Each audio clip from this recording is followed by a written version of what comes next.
महादेवेश्वराच्या आशीर्वादान आणि सगळ्या देवदेवताच्या आशीर्वादान तसेच सगळे चाळांतले जे गांवकरी आहा तेच पिलगी आहा त्यांच्या आशीर्वादान आयज एक नवी सरपंचाची निवड जाल्ली आसा आणि तेंचे हांव अभिनंदन करता।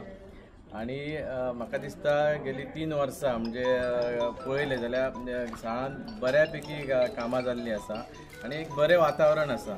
आणि येणाऱ्या काळात उरलेलो जो समय आसा त्या समयात गावासाठी आणि गावाच्या लोकां खातीर जे विषय गावाचे विषय आसा जे गावान घडोवंक जाय आणि सरकारा कडल्यान गावांक मेळोंक जाय, कित्याक प्रत्येकाचो गावाचो जो अधिकार आसता जे सामान्य सुविधा आसता ते लोकांक मेळोंक जाय। म्हाका दिसता ते नवी सरपंच सक्षम आसा आणि ते गांवा खातीर आणि गावाचे जे विकास खातीर काम आहा ते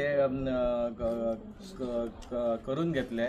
आणि इवन आमी देवस्थान कमिटी सुद्धा ती सुद्धा त्यांच्या बरोबर आसा आणि एक मेळोन सगळो गांव मेळोन म्हणजे सरपंच अशी न्हू ही पंचायत ही सगळ्या गांवाची पंचायत आसा, सगळ्या लोकांची पंचायत आसा। तेन्ना सगळ्यांनी गांवकारांनी जे कितें विशय आसत जाल्यार सरपंचा कडेन मांडचे। आमी ती प्रयत्न करतले आणि आमी प्रयत्न करतले की गावाचो विकास कसो बरो जातलो, गावा खातीर कितें आमी बरें करूं शकता आणि लोकांनी सजेशन करचें की गांव आमी फुडें व्हरपाक प्रत्येकान हातभार लावपाची गरज आसा।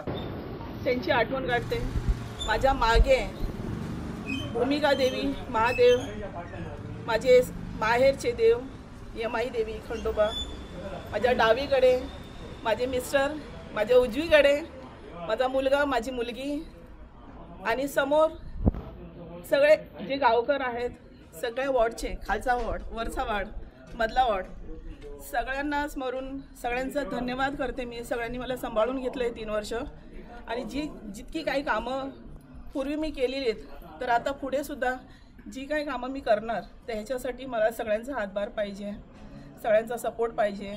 त्यात सगळे जे पंच आहेत, माजी सरपंच ह्यांचंही मला साथ पाहिजे, विसरू नको।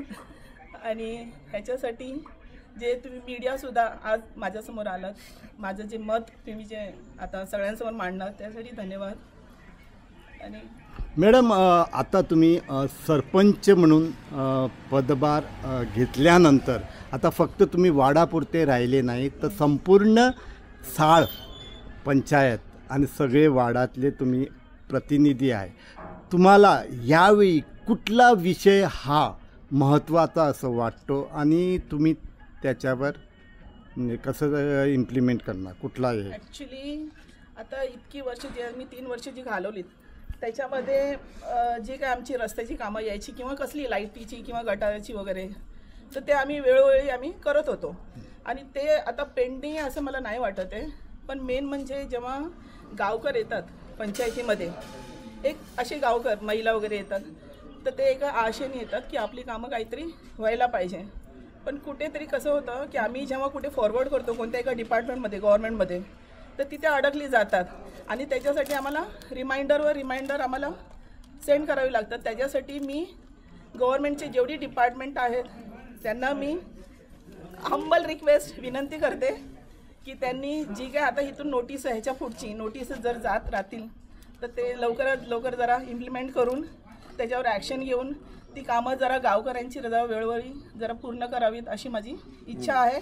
आणि जर नाही वेळोवेळी झाली तर आम्ही रिमाइंडर मी घालत राहणार आणि ती रिमाइंडर मग मी एक गावकऱ्यांना द्यायची अशी माझी इच्छा आहे। कारण ते आशा कुठे करतात की पंचायतकडून काम व्हायला पाहिजे, पंचायत आमची कामं आम्ही वेळोवेळी करतो पण अटकतात ती गव्हर्नमेंटच्या डिपार्टमेंटकडे। तर तेवढी माझी एक विनंती आहे, त्यांची एक विनंती आहे।